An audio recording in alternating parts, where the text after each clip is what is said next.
Bonsoir à tous, il est 19h, voici les titres d'autres journaux. La 8e édition du Forum de haut niveau pour le dialogue en Méditerranée Romed a commencé aujourd'hui. L'Algérie participe avec une importante délégation ministérielle. Les images dans un instant. Comment réduire l'attente dans nos ports? Comment permettre de récupérer les marchandises en temps et en heure? Une plateforme numérique connecte désormais les ports au ministère du Commerce et au ministère des Transports. Nous verrons quel type d'économies seront réalisées. 4 résolutions pour soutenir la cause juste palestinienne. L'Assemblée générale de l'ONU a voté à la majorité en faveur de ces résolutions. Les détails tout à l'heure. La 46e conférence de coordination européenne pour le soutien et la solidarité avec le peuple sahraoui a débuté aujourd'hui à Berlin. Les participants ont fait le déplacement des 4 coins du monde, une occasion pour réclamer le droit du peuple sahraoui à l'autodétermination. Et enfin, les Marocains de Casa sont sortis dans les rues pour dénoncer la normalisation des relations avec l'entité sioniste, une énième manifestation qui dénote de la mobilisation de la société civile marocaine. Voilà pour les titres. Bienvenue à tous. On entame ce journal par la 8e édition du Forum de haut niveau pour le dialogue en Méditerranée Romed. Ces travaux se sont ouverts aujourd'hui. L'Algérie participe avec une importante délégation ministérielle composée du ministre des Affaires étrangères et la communauté nationale à l'étranger, Ramtan Lamamra, le ministre de l'Énergie et des Mines, Mohamed Arqab, et le ministre de l'Économie, de la Connaissance, des start-up et des micro-entreprises, Yassine Mahdi Walid. La session de cette année intervient sur fond de tensions et de crise croissante à l'échelle mondiale. Lors de sa participation, la délégation algérienne a mis en avant l'évidence les efforts de notre pays pour faire valoir les contributions de l'Algérie pour la promotion de la paix et la prospérité dans la région, ainsi que sa vision par rapport au développement enregistré récemment sur la scène internationale et ses recommandations pour construire un monde meilleur. Et en marge de sa participation aux travaux de la 8e édition du Forum de haut niveau pour le dialogue en Méditerranée, le ministre des Affaires étrangères et la communauté nationale à l'étranger, Ramtan Lamamra, a eu plusieurs rencontres bilatérales et s'est entretenu avec le sous-secrétaire d'État américain en charge des questions du Proche-Orient, Yael Ampar. Les deux parties ont réitéré leur engagement à promouvoir la coopération bilatérale et l'encouragement des échanges, de visites, de dialogue et de coordination. Lamamra a rencontré l'envoyé spécial du secrétaire général de l'ONU pour le Sahara occidental, Stéphane de Mistura. Il a réitéré le soutien de l'Algérie aux efforts de Mistura pour la réunion des conditions nécessaires à la reprise des négociations directes entre les deux parties au conflit, le Royaume du Maroc et le Front Polisario, dans l'objectif de parvenir à une solution politique juste. Ramtan Lamamra a rencontré aussi le représentant spécial de l'Union européenne pour le processus de paix au Moyen-Orient, Sven Kopsman, qui a félicité l'Algérie pour le succès du sommet arabe, tout en saluant ses efforts continus pour la promotion et la réconciliation interpalestinienne et la reprise du processus de paix au Moyen-Orient sur la base de l'initiative arabe de paix de 2002. Dans le volet économique de ce journal, c'est une plateforme tant attendue qui devrait alléger nos ports et éviter au trésor public des pertes importantes en devises. La plateforme connecte désormais les départements des ministères du transport à ceux du commerce et aux différents ports d'Algérie. Les détails avec Batia Amarni. Conformément aux instructions du président de la République pour désengorger les ports et réduire la pression sur ces infrastructures, la plateforme numérique de la communauté portuaire sera utilisée et généralisée à tous les acteurs pour conférer davantage de flexibilité au traitement des marchandises au niveau des ports nationaux et éviter ainsi les amendes de retard pour les navires et les conteneurs qui privent le trésor de devises. واتفقنا على كل ما يجب اتخاذه Nous avons diagnostiqué la situation des ports et examiné les mesures à prendre. Nous nous sommes entendus sur la démarche à suivre dans les plus brefs délais pour réduire la facture des importations. La solution la plus pertinente est la numérisation des ports en coordination avec tous les autres départements, commerce, agriculture, les douanes, la police et d'autres encore. والآخرين يعني يدخلوا في هذا الحيز إن شاء الله للحد من هذا النزيف. De grandes pertes sont occasionnées pour l'économie nationale à cause de l'entassement des marchandises au niveau des ports. La numérisation de ce secteur stratégique permettra à l'Algérie d'enclencher une nouvelle dynamique dans ce secteur. اليوم نقدروا نقولوا الحمد لله عندنا مشروع عندنا une plateforme. Dieu merci, nous avons cette plateforme numérique qui permettra au ministère du Commerce de traiter les problèmes liés à l'entrée des marchandises et sur Estaris. Cette plateforme permettra de traiter définitivement cette problématique.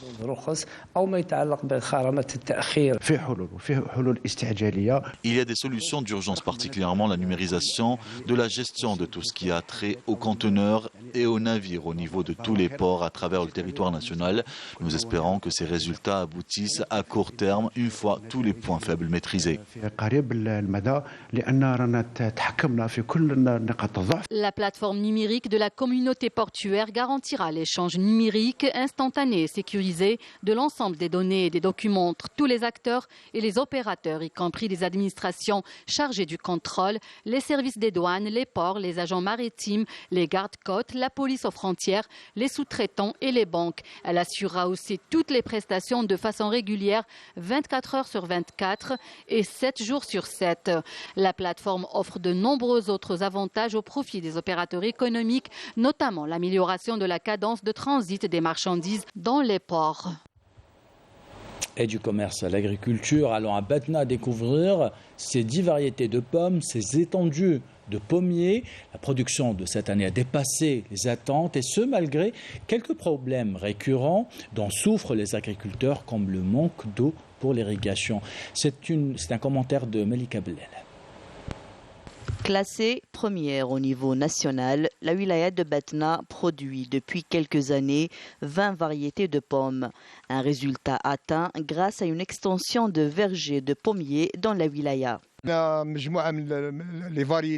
Nous cultivons plusieurs variétés de pommes, la Golden, Star Crimson, Granny Smith et Royal Gala. Nous cultivons également la poire. Pour ce qui est de la pomme, la récolte cette année a dépassé nos estimations. Même chose pour la qualité du produit et son goût, c'est un fruit qu'on peut stocker pendant une année. Nous sommes ici à Ishmoul, au sud de Batna, qui produit à elle seule les plus grandes quantités de pommes dans la wilaya. Cependant, les agriculteurs sont confrontés au problème du manque d'eau. Nous avons quelques obstacles qui freinent un peu la production, tels que les accès agricoles, l'électricité et aussi le manque d'eau. La quantité d'eau qui est à notre niveau ne suffit pas pour irriguer les 30 000, voire 40 000 arbres. Nous avons distribué jusqu'à maintenant plus de 2300 permis d'exploitation. D'après la direction de l'agriculture, la wilaya de Batna enregistre depuis 2 ans maintenant une bonne production de pommes. Malgré la sécheresse, la campagne cueillette de la pomme 2021-2022 s'est distinguée par une excellente production en quantité et en qualité. Nous demandons aux autorités locales de nous aider pour construire des forages d'irrigation. D'après la direction des services agricoles de la wilaya de Batna, la surface exploitée dans le pommier a atteint une superficie globale de 5305 hectares, répartis sur plusieurs communes, dont 170 hectares nouvellement entrés en production. Et le reportage est signé Younes Lekhal Dib. Allons à Tismsilt maintenant, une nouvelle unité de production d'aliments de bétail produit 20 tonnes d'aliments par jour. Cette unité approvisionne plusieurs wilayas limitrophes et ambitionne de doubler sa capacité de production, comptant notamment sur des jeunes recrues. Reportage de Hicham Saadoudi, commentaire signé Yannis Saïd Barras. Avec une production de plus de 20 tonnes par jour, cette unité de production d'aliments de bétail vient répondre aux besoins des éleveurs de Tismsilt, région à vocation agro-pastorale.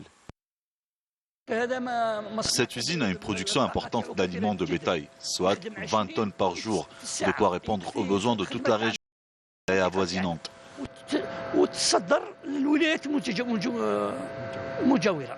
Cette unité de production d'aliments de bétail vient également répondre aux besoins du marché local, de l'emploi et de la formation professionnelle. Je suis très content de travailler dans cette usine. C'est mon gagne-pain.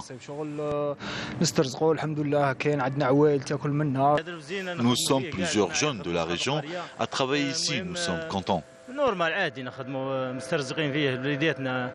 Les facilitations accordées par les pouvoirs publics devraient permettre à cet investisseur d'élargir ses activités. L'extension de cette usine nous permettra d'assurer une intégration totale, c'est-à-dire aller vers l'élevage des poussins jusqu'à l'abattage et le conditionnement. Cette région dispose de matières premières abondantes, c'est pourquoi nous soutenons tous les investissements, surtout dans le secteur agroalimentaire. De quoi faire de l'investissement dans le secteur agroalimentaire un atout majeur pour l'économie locale et nationale. Dans l'actualité internationale maintenant, la 46e conférence de coordination européenne pour le soutien et la solidarité avec le peuple sahraoui a débuté aujourd'hui à Berlin. Elle a réuni des délégations des 4 coins du monde, des représentants de plusieurs pays, dont ONG de défense des droits de l'homme, et de représentants de la société civile. Démonstration de force pour dénoncer l'immobilisme des Nations Unies et de réclamer plus que jamais le droit du peuple sahraoui à la liberté et à l'autodétermination. Commentaire signé Badia Amarti. Les participants à la 46e conférence de la coordination européenne pour le soutien et la solidarité avec le peuple sahraoui examinent les développements de la question sahraoui et les graves violations commises sur sa terre et la confiscation de ses droits et de ses richesses et la nécessité de mettre un terme à l'occupation sauvage du territoire du Sahara occidental. Les participants ont souligné les relations distinguées que le Conseil national sahraoui entretient avec de nombreuses institutions législatives à travers le monde, devenu une base solide qui plaide en faveur du droit du peuple sahraoui et son juste combat pour la liberté et l'indépendance. Selon les intervenants, ce conflit qui n'a que trop duré continue de faire peser une menace réelle sur la paix, la stabilité et la sécurité de la région. Face à ce déni de droits dont est victime le peuple sahraoui, l'Union européenne, l'Union africaine, l'Organisation des Nations unies, le Conseil de sécurité de l'ONU, le SG de l'ONU, le représentant personnel du SG de l'ONU au Sahara occidental, Staffan de Mistura, sont interpellés pour agir avec fermeté et en toute responsabilité pour arrêter l'arrogance et l'entêtement de la monarchie coloniale marocaine. Selon le membre du secrétariat du Front Polisario chargé de l'Europe et de l'UE, Obi Bouchraya, cette rencontre est une occasion de réactiver et d'élargir le mouvement de solidarité en Europe avec la cause sahraoui, ainsi que d'établir un plan d'action et de suivi pour l'année 2023. Le nombre important de pays qui prennent part à cet événement dénote de la prise de conscience du monde quant au droit du peuple sahraoui à l'autodétermination et son refus du plan d'autonomie proposé par le Maroc. L'Algérie, fidèle à ses positions constantes, participe à cette rencontre. Outre le Comité national algérien de solidarité avec le peuple sahraoui, une délégation de l'Assemblée populaire nationale y prend part également pour transmettre le message de solidarité avec le peuple sahraoui des 2 chambres du Parlement. Une réunion spéciale s'est ouverte aujourd'hui dans les locaux du Parlement allemand Bundestag et a rassemblé les parlementaires algériens avec leurs homologues européens présents à la conférence. Des ateliers de travail sur la politique, les informations et les ressources naturelles, les droits de l'homme, les territoires occupés et la consolidation de l'État sahraoui sont organisés. Autre cause, autre combat, l'Assemblée générale de l'ONU a voté à la majorité en faveur de 4 résolutions en faveur de la cause palestinienne. Elle a commencé par trouver une solution pacifique à ce conflit, une position soutenue et défendue par l'Algérie qui demande à l'ONU d'accorder un siège permanent à l'État de Palestine au sein des Nations Unies. Que disent les autres résolutions? Réponse avec Nesrine Ben Saïd. C'est une avancée importante dans le dossier palestinien. L'Assemblée générale des Nations unies s'est prononcée à l'unanimité en faveur de 4 résolutions soutenant la cause palestinienne. Plusieurs délégations se sont succédées pour plaider le retour de la paix et appuyer la demande d'adhésion de la Palestine à l'ONU. Il faut que les Nations unies apportent un soutien politique et matériel au peuple palestinien pour lui permettre de résister. L'Algérie soutient la demande de la Palestine à devenir un membre permanent au sein des Nations unies. L'Algérie appelle également à poursuivre l'occupationniste pour ses crimes et sa politique répressive. La première résolution votée traite du règlement de la question palestinienne par des moyens pacifiques tels que préconisés par l'Algérie. La deuxième décision concerne le soutien au programme médiatique de sensibilisation et de contribution à la paix. La décision a également condamné l'exécution sur le terrain de la journaliste Shirin Abu Akleh et appelle à ce que l'occupant soit tenu responsable de son crime odieux.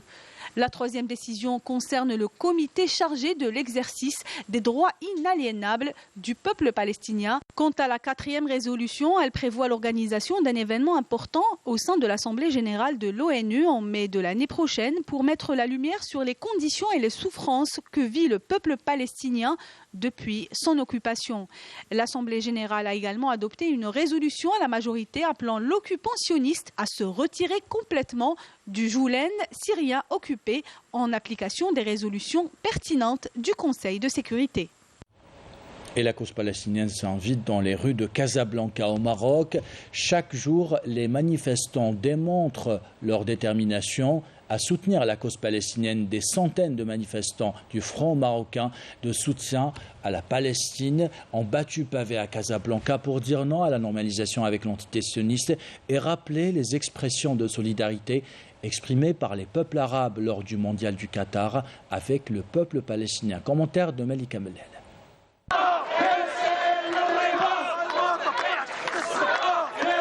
La contestation contre la normalisation avec l'entité sioniste ne faiblit pas au Maroc.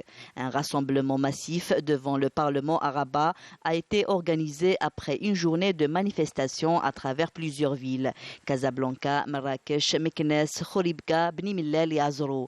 En solidarité avec le peuple palestinien et en signe de protestation contre la coopération avec l'entité sioniste.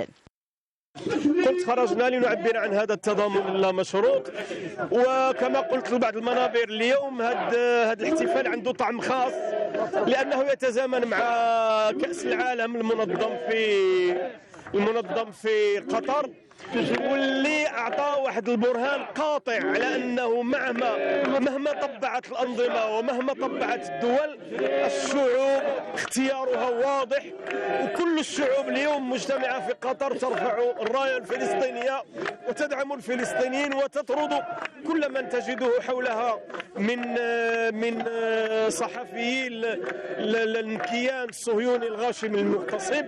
Ces actions de protestation confirment encore une fois l'attachement des Marocains libres à la cause palestinienne, mais surtout leur opposition à la normalisation avec l'entité sioniste. والرسالة هي أن الشعب المغربي مع فلسطين ومع كفاح الشعب الفلسطيني العادل وضد كل أشكال التطبيع بالنسبة للشعب المغربي خيانة وندين القوانين التطبيعية التي تم تمريرها قبل أيام بهذه القبة التي وضع فيها مقترح قانون تجريم التطبيع فتم تجميده ويتم الآن تمريره بمؤسسات جيء بها لهذا الخصوص بالضبط. فنقول بأن هذا ليس باسم الشعب المغربي وإنما باسم من صوت وهو لا يمثل الشعب المغربي في شيء. أما الشعب المغربي فعبر بمسيرة مليونية في هذا الشارع بالذات بأن فلسطين أمانة وبأن التطبيع خيانة. من أجل أننا نذكر النظام المغربي والدولة المغربية على أن الشعب المغربي سيظل دائما مع القضية الفلسطينية وخير دليل على ذلك ما يقوم به الشباب المغربي في قطر وهم يشجعون المنتخب المغربي ويرفعون الرايات الفلسطينية ويطردون الصهاينة لما يكونون حواليهم. ونحن هنا لنقول وأن الشعب المغربي سيظل فلسطينيا سيظل مناضلا من أجل فلسطين وسيسقط الاتفاقيات الخيانية ديال التطبيع مع الكيان الصهيوني. Les Marocains continuent de condamner toutes les démarches de normalisation et les actions entreprises par le Marzen contre la volonté du peuple marocain. Depuis la signature le 22 décembre 2020 de l'accord de la honte, la vague de normalisation s'est intensifiée pour atteindre désormais différents secteurs au royaume et ce, dans le but de conclure des accords dans divers domaines, notamment sécuritaires et militaires, qui ne servent finalement que l'ennemi sioniste. Et on termine ce journal avec la culture et l'information culturelle. D'abord, cette exposition à l'Opéra d'Alger qui a réuni des artisanes et des artisans qui vous proposent des produits du terroir, de bonnes idées de cadeaux de fin d'année pour celles et ceux qui sont à la recherche d'idées originales. Reportage signé Lamia Boudbouda. Nos artisans ont du talent pour le confirmer. En cette période de fin d'année, ils nous proposent des cadeaux uniques et originaux. Radia Ladjouzi promet de vous régaler avec ses pâtes de fruits. Je fais de la pâte de fruits avec 100% fruits algériens. On a de très bons fruits, goûteux. Donc les pâtes de fruits, c'est à 100% fruits, sans arômes, sans colorants, on n'en a pas besoin. Nawel Mena Khobzaoui est la gérante d'une entreprise qui encourage la production artisanale en vous offrant des produits testés et approuvés des meilleurs artisans algériens. Le terroir des gourmets est un concept qui travaille à la promotion et commercialisation des produits artisanaux naturels algériens. Donc notre concept existe depuis 2018. Nous sélectionnons les artisans à travers le territoire national, que ce soit dans les produits de beauté naturelle ou bien les produits culinaires. Djouzia de Constantine dans un emballage rappelant les traditions. Aux coffrets de chocolat sont proposés pour les fins gourmets. Doucement, on s'est spécialisé entre les dattes et le chocolat. Nous avons fait le mariage entre des dattes fourrées et des dattes fourrées enrobées au chocolat. Est-ce que ça marche bien? Ce mariage marche bien? Oui, ça marche très bien. Les gens en raffolent, c'est vraiment délicieux. Le bijou, qui soit traditionnel ou moderne, attire les femmes. Aya est palestinienne. Elle expose ses belles pièces. احنا نخدموا الاحجار سيمي بريسيوز احجار نصف كريمه وهذه طبعا اكيد يعني فيها شيء لمسه من الناتورال يعني من الامور الطبيعيه طبعا اكيد تشوفي لي بيجو واش كاين عندنا بزاف الاحجار اللي تجي بغوت اللي تجي وحدها صافيه وحنا نخدموها على نفس الشكل تاعها. Quant à Mira, elle propose des écharpes et des châles qu'elle a soigneusement brodés à la machine. Par exemple, les écharpes que vous avez là, donc c'est des broderies qui sont faites à la machine. Le prix n'a pas bougé depuis 2017. C'est abordable. Personne ne résiste au charme verdoyant d'une plante. En somme, un cadeau original que nous propose Myriam. Quoi de plus beau que d'offrir une plante? C'est vivant. Une plante peut durer longtemps. Une plante, c'est la vie. D'autant plus qu'il y a certaines plantes qui est conseillé de les mettre à l'intérieur de la maison. Le Made in Algeria à la côte, optez pour des produits locaux et faits main qui feront certainement plaisir à vos amis et proches.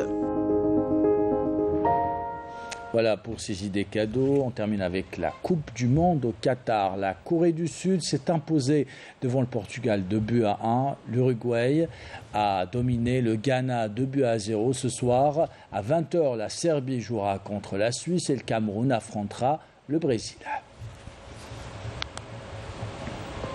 Et ainsi va l'actualité. C'est la fin de ce journal. L'équipe de la rédaction qui l'a préparé, l'équipe technique qui l'a réalisé. Bon, merci de l'avoir suivi. Merci pour votre fidélité. Belle soirée.